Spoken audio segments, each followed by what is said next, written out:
তোর কি লাগবে? রাতের আধারে তাহাজ্জুদের নামাজে পড়ে যা। আমরা তো তাহাজ্জুদ পড়তে চাই না। এমন কোন সমস্যা নাই রাধানগরবাসী যে সমস্যা তাহাজ্জুদে পড়লে আল্লাহ আপনাকে সেই সমস্যার সমাধান করবে না।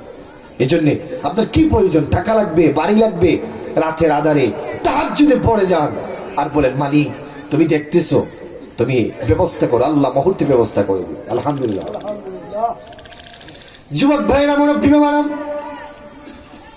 এবার নবীজির সাহাবী সালমান সালিম রাদিয়াল্লাহু তাআলা আনহু নবীজির দরবার থেকে নবীজিও যখন বের করে দিলেন, সাহাবী কোথায় যাবে? এবার কার দরবারে যাবে? এবার সাহাবী মদিনা থেকে অনেক দূর একটা পাহাড়ের মধ্যে চলে গেল। সেজদায় পড়ে পড়ে আল্লাহর কুদরতি কদমে কান্দে আর বলে, মালিক আবু বকর আমাকে বিদায় করে দিল।